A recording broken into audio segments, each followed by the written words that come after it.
So welcome back to my channel. तो आज के इस नए वीडियो में आप सभी का स्वागत है। ठीक है, तो बेसिकली देखिए आपका आज हम बात करने वाले हैं कि झारखंड पैरामेडिकल को जो आपका एग्ज़ाम हुआ था 6 अक्टूबर को, तो आपका रिज़ल्ट कब आएगा। क्योंकि हर किसी का मतलब डाउट है और हर कोई का क्वेश्चन है कि भाई आपको रिज़ल्ट कब आएगा। एग्ज़ाम तो दे दिए हैं लेकिन रिज़ल्ट आने में कितना दिन लगेगा। ठीक है, यही सभी का क्वेश्चन है। तो बेसिकली मैं आप सबको ये दिखाना चाहता हूँ कि जैसे कि ये इम्पोर्टेंट नोटिस है ना, जैसे आप यहाँ पे क्लिक करेंगे, इसमें तो नहीं, कंटिन्यू रीडिंग पे जाते हैं। यहाँ पे देखिएगा आपका जैसे कि अभी तो फ़िलहाल नीट का ही दिखा रहा ना, नीट वगैरह का है, लेकिन इसमें अभी तक देखिए ये जो पैरामेडिकल स्तरीय प्रश्न पूछे गए उत्तर कुंजी का है, यानी कि ये आंसर की बात किया गया था। तो इसमें जो इम्पोर्टेंट नोटिस पे तो है नहीं फिलहाल। उसके बाद देख सकते हैं आपका एग्जामिनेशनल नोटिस पे, यहाँ पे भी आप देखेंगे कि आपका यहाँ पे भी जो है आपका एग्ज़ाम से रिलेटेड है नोटिस, लेकिन इसमें जो है आपका भरने का जो था ना वही आपका दिया गया है, लेकिन इसमें आपका कुछ वैसे रिजल्ट का नहीं मिला। ठीक है, बाकी देखिए काउंसलिंग का तो बाद में होगा, पहले रिजल्ट आएगा उसके बाद काउंसलिंग नोटिस। वहाँ जाना तो बेवकूफ़ी होगा भाई। तो सबसे पहले हम चलते हैं अब कि रिजल्ट कभी भी आएगा। तो देखिए आपका रिजल्ट नोटिस जो ना यहाँ पे क्लिक कीजिएगा। जैसे यहाँ पर आपको एग्रीकल्चर का देखने के लिए मिलेगा, ये जो आपका एग्ज़ाम हुआ था बीएससी एग्रीकल्चर का जो होता है ना उसी का है, लेकिन यहीं पे आपका जो है रिजल्ट का नोटिस भी आएगा। और उससे पहले जो है आपका देखिएगा कभी भी अगर रिजल्ट आता है तो डाउनलोड सेशन पर आपका आएगा। ठीक है, तो बेसिकली यही रहा आपका वेबसाइट। अभी तो फिलहाल कुछ दिया नहीं हुआ रिजल्ट का कुछ, लेकिन चलिए मैं आपको एक मतलब एक्सपेक्टेड डेट बताता हूँ कि भाई आपका रिजल्ट कब आ सकता है और जैसे भी बोर्ड कितना दिन बाद रिजल्ट लाता है। तो ये हमारा रहेगा और मोस्ट ये प्रोबेबली चांस है कि भाई अब इलेक्शन है तो देखते हैं सरकार किस पे ज़्यादा ध्यान देती है, अपना उस पर ध्यान देगी इलेक्शन पे, या फिर स्टूडेंट के लिए भी कुछ सोचेगी और बोर्ड का कितना क्या रहता है वो भी देखेंगे। ठीक है ना, बाकी जो अगर कुछ न्यू अपडेट आता है तो हम ज़रूर आपको बताएंगे।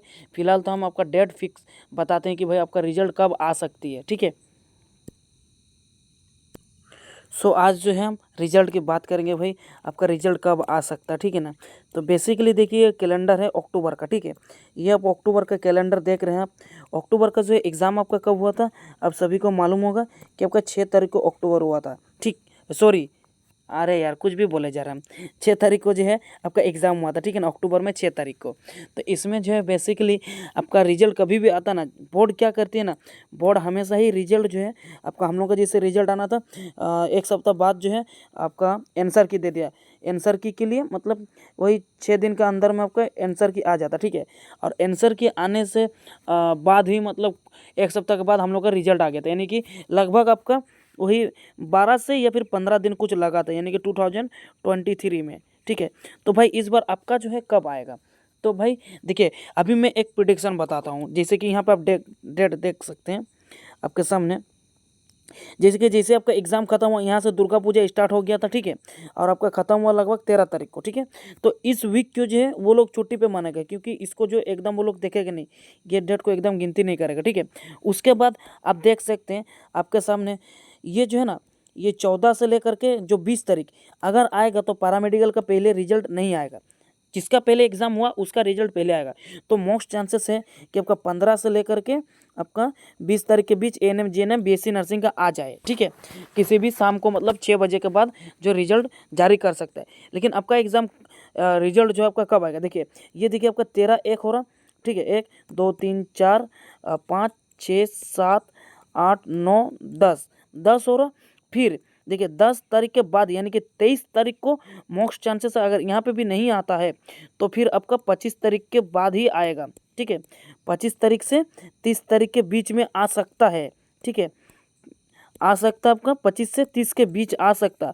और ये मैं आपको प्रोबेबली बता रहा हूँ, यानी कि ये नहीं कि हम अभी 25 से 30 बता दें और अगर बोर्ड रिलीज नहीं किया तो आप लोग मेरे को कमेंट सेक्शन पे गाली देगा।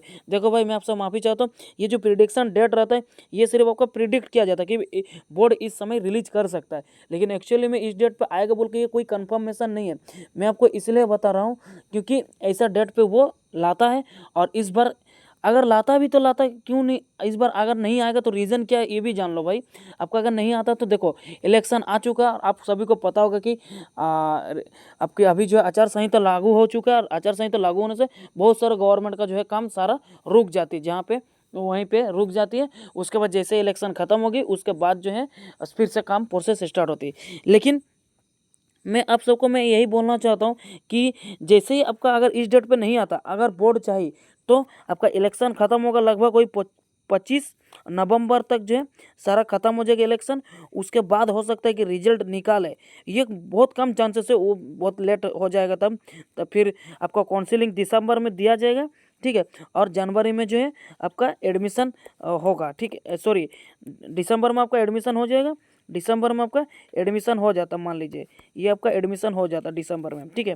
उसके बाद जो बैच आपका जो है, आप एक थोड़ा भी मत सोचिए कि आपका इस साल होने वाला है। 24 में आपका एकदम नहीं होगा बैच स्टार्ट। हम लिख के दे सकते हैं, यहाँ पर मेरा सिग्नेचर दे रहा आपको, ठीक है ना, कि भाई आपका बैच 2024 में होने ही वाला नहीं है। अगर होगा भी ना तो बैच बनेगा, बोलेगा कि जनवरी से आपका क्लास स्टार्ट होगा, क्योंकि काउंसिलिंग में लगभग 1 महीना टाइम लग जाता, ठीक है ना।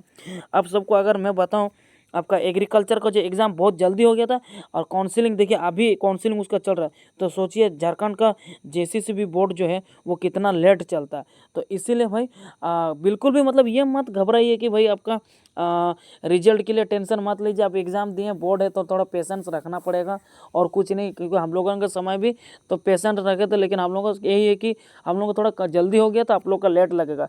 और जो हमारा जैसे 2023 बैच है ना मेरा, तो जो 2021 बैच था ना उनका जनवरी में स्टार्ट हुआ था बैच, और जो आपका 22 बैच था उनका नवंबर दिसंबर में स्टार्ट हुआ था। तो इस टाइप से सेशन चलता आगे पीछे, और ऐसा नहीं कि भाई एक ही साथ चला देगा तो बाद में उसको एग्ज़ाम लेने में प्रॉब्लम होता है डिपार्टमेंट सब में सारा, ठीक है ना। क्योंकि एक ही साथ सारा लोड देना भाई वो मजाक की बात नहीं है, कॉलेज का भी अपना प्रेशर रहता, ठीक है ना। तो ये सब चीज़ रहा, लेकिन वही हमको बोलेंगे। बाकी आप लोग को अगर किसी भी चीज़ से वीडियो चाहिए, कोर्स से रिलेटेड किसी भी चीज़ पे आप कमेंट कीजिए, हम हर एक चीज़ का वीडियो बनाएंगे।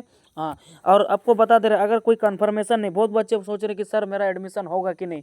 देखो बाबू, एडमिशन उन बच्चे को हो जाएगा जैसे कि आपको रैंक हम बता दे रहे हैं। अगर जनरल कैटेगरी है तो समझ जाओ भाई, आपका अगर जनरल कैटेगरी तो 500 आपका CML रैंक है, CML, ठीक है ना। ओवरऑल में जो रैंक होता है वो आपका अगर 500 है तो फिर आपका एडमिशन एकदम पूरा फुल कंफर्म है, ठीक है।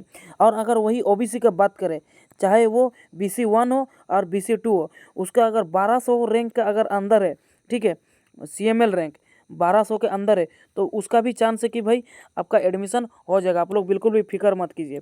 उसके बाद आप बात करते हैं कि भाई ST का आपका मान के चलिए ना, लगभग जो है आपका वही 1800 से 2000 रैंक तक भी अगर है तो फिर आपका हो जाएगा, ठीक है, क्योंकि कैटेगरी रैंक से आपका उधर हो जाता, ठीक है। ये हुआ। उसके बाद फिर अगर मैं बात करूं SC कैटेगरी, जो भी SC कैटेगरी है, SC अगर है तो उनका जो है लगभग वही 2200 तक, मान लीजिए आपका 2200 तक अगर रैंक है तो हो जाता है। वैसे तो 2800 तक भी उस पिछले बार हो गया था, 2800 जिसका रैंक था ना उसका भी हो गया था, क्योंकि पिछले बार जो न्यू कॉलेज ऐड हुई है और स्पेशल काउंसलिंग में ऐड हुआ था, फर्स्ट सेकंड काउंसलिंग में था नहीं, और इस बार जो फर्स्ट काउंसलिंग से ही आपको बहुत ज़्यादा सीट रहेगा। यानी कि अब मान लीजिए कि पहले आपका गवर्नमेंट सीट कितना था, मैं बता रहा हूँ आपको, गवर्नमेंट सीट था 545 था आपका पहले, 3 कॉलेज का, ये बता दे रहे 3 कॉलेज का आपका था इतना, और अभी जो है 6 कॉलेज हो चुका। तो मान लीजिए 6 कॉलेज में नहीं होने से 300 बढ़ा है, तो आपका राउंड फिगर में नहीं होने से भी 500, और यहाँ 45 जो है ना, 45 को छोड़ दीजिए आप, 800 के करीब गवर्नमेंट सीट है। और इसमें से भी आपका जनरल वाला लोग का भाई थोड़ा डिफ़िकल्ट होता है मार्क्स का। अगर हम बात करें तो पैरामेडिकल में नहीं होने से भी 55 to 60 प्लस होगा तभी आपको गवर्नमेंट कॉलेज मिलेगा, ठीक है। अब थोड़ा मार्क्स का भी मैं आपको बता देता हूँ, क्योंकि बहुत बच्चे मार्क्स का पूछे थे, कट ऑफ पे एक स्पेशल वीडियो आएगा, लेकिन अभी हम फिलहाल राउंड फिगर में आपको बता दे रहे हैं। अगर आपका मार्क्स जनरल है तो आपका मार्क्स कितना होना चाहिए, मैं आपको बता दे रहा हूँ। 55 से आपका 60 से अगर ऊपर है तो आपको गवर्नमेंट कॉलेज मिलने का बहुत ज़्यादा चांसेस है, ठीक है। और अभी देखिए अब कट ऑफ कितना जाता है इस बार, पिछले बार को तो छोड़ दीजिए, लेकिन इतना भाई आपको गवर्नमेंट कॉलेज मिलने का चांसेस है। और इससे ज़्यादा अगर है तो बहुत बहुत अच्छा बात है, आप लोग बहुत पढ़ते हो, ठीक है। नेक्स्ट अगर मैं OBC की बात करूँ तो OBC का अगर है तो आपका नहीं होने से भी मार्क्स आपका अगर 40 के प्लस है, यानी कि 40 प्लस है, तो फिर आपको गवर्नमेंट मिल जाएगा। यानी कि ऐसा नहीं है कि भाई 35 को नहीं मिलेगा, 35 और 40 के बीच अगर किसी का है तो OBC को टेंशन लेना नहीं, चाहे वो BC1 हो BC2, ठीक है। और यही अगर मैं बात करूँ, इधर कितना कचरा भर दिया हम, रुकिए थोड़ा सा मैं, अच्छा ये थोड़ा सा जगह बचा हुआ है, ठीक है। यही अगर मैं बात करूँ एसटी की, तो एसटी का भाई अभी देख लो आप लोगों का जो है ना नहीं होने से भी आपका वही 30 के आसपास होना चाहिए, 30 मार्क्स के, यानी कि मान लीजिए 25 से 30 के बीच, या फिर आपका 32 मार्क्स आता है, 33 मार्क्स आता है तो हो जाएगा। और इसमें जो आपका पासिंग मार्क्स नहीं होता, इसीलिए आपको बिल्कुल भी टेंशन नहीं लेना। और अगर आप एससी कैटेगरी से है, तो एससी कैटेगरी से अगर है तो वही मान के चलिए 20 से 25 तक, 20 से 25 तक मान के चलिए आपका हो जाएगा। ये नहीं बता रहा हूँ कि, ये नहीं बोल रहा हूँ कि भाई 20 है तभी होगा, 15 में भी कभी कभार हो जाता है। ये आपका डिपेंड करता है कि आप काउंसलिंग किसको करने दे रहे हो। काउंसलिंग अगर अच्छे किसी को करने देते हो तो आपका हो जाएगा, ठीक है। अगर मेरे से काउंसलिंग करवाओगे तो हम इतना ट्राई करेंगे कि भाई आपको बेस्ट से बेस्ट कॉलेज मिले और बेस्ट से बेस्ट कोर्स भी मिले। आलतू फालतू कोर्स लीजिएगा बेकार में, बाद में डिग्री लेके के घर में बैठे रहिएगा, बोलेगा मेरा बेटा पढ़ा इंटर्नशिप किया, उसके बाद क्या करता, कुछ नहीं करता भाई, डिग्री लेकर घर में बैठा। तो वो चीज़ आपके साथ ना हो, अच्छे कोर्स करो ताकि आपको जॉब के लिए भले ही आप 10-15 हज़ार ही कमाओ, लेकिन आप बेरोजगार ना बैठो मेडिकल कोर्स करने के बाद। मेरा यही कहने का मतलब है, ठीक है। इसके बाद मैं आपको और जानकारी के लिए और क्या बताऊंगा भाई, मेरे को भी क्या बोलने वाले थे हम भूल गए यार, ये सब भुलक्कड़ है बहुत, ठीक है ना। इसमें आपका मार्क्स तो हम बता दें, अच्छा सॉरी ईडब्ल्यूएस का हम नहीं बताए थे, ठीक है। ईडब्ल्यूएस का मैं बताना चाहता हूँ कि आप लोग जो है ईडब्ल्यूएस वही मान के चलिए आपको 15 से 20, क्योंकि ईडब्ल्यूएस में बहुत कम कैंडिडेट होती है, तो इसीलिए आपका जो है ये 15 से 20 अगर आपका मार्क्स है तो फिर चांसेस है। और आप लोग से यही मैं बोलता हूँ कि भाई दुआ तो नहीं बोलेंगे भाई, आप सबको मैं यही बोलना चाहता हूँ कि भाई काउंसलिंग अगर बेटर से नहीं करोगे ना भाई, अच्छे खासा फंस जाओगे। जो 50 नंबर लाता ना वो साला घर में बैठ के रह जाता, सॉरी साला बोल दिए। इसमें आपका 50 नंबर आता है ना, वो भी भाई घर में बैठ जाता है। ऐसा होता है, काउंसलिंग गलत कर देता है और उसको गवर्नमेंट कॉलेज मिल नहीं पाता, उल्टा से पुल्टा कर देता है भाई, इसीलिए। और बहुत किसी का अगर मार्क्स अच्छा रहता है, गवर्नमेंट कॉलेज मिलने का जगह ज़बरदस्ती उसको जो है मिल जाता है प्राइवेट कॉलेज, जानता ही नहीं है काउंसलिंग करना, डाल देता है ज़्यादा। देखिए हम अगर काउंसलिंग करेंगे आपका 50 रुपये हम लेंगे फीस अपना, ठीक है, और वहाँ पे आपका फीस रहता है 450 रुपया, तो भाई 50 रुपये मेरा क्या ही होगा, आपका एक तो डोसा का दाम मुझे दे रहे हो, उससे ज़्यादा कुछ नहीं, ठीक है। और इसमें जो है आपका जो गर्लफ्रेंड को आप 85 रुपीज़ का जो वो चॉकलेट देते हो, नाम तो मुझे नहीं याद आ रहा है फिलहाल, लेकिन कुछ देता है, मेरा दोस्त बताया था कि 85 का देना है गर्लफ्रेंड को, तो वो लोग आप लोग देते होंगे 85 का, और मेरे को देखिए 50 रुपये दे रहे हो। तो सोचो भाई कि आप लोग मुझे 50 रुपये दे रहे हो, तो इससे कुछ नहीं होगा, मेरा एक चॉकलेट भी नहीं आ रहा जितना आप अपना गर्लफ्रेंड को दे रहे हो। तो इसीलिए भाई मैं आपको ये बता रहा हूँ कि वो लोग 50 रुपये देने का सोचिए मत। आप 50 रुपये दे करके आप सोचिए कि आपको बेस्ट कॉलेज कहाँ मिल रहा है, बेस्ट कोर्स कहाँ पर मिलेगा, वो देखिए। तो आज के वीडियो में भाई इतना ही। अगर कुछ पूछना है, अगर कोई भी किस चीज़ पे वीडियो चाहिए तो मुझे बताना भाई, तो मैं आप उसी चीज़ को लेकर के वीडियो मतलब देखूंगा कि जब होगा तो मैं आपके लिए वो वीडियो बना दूंगा। तो आज के वीडियो में इतना ही। थैंक यू भाई दोस्तों, आप लोग सब मस्त रहिए।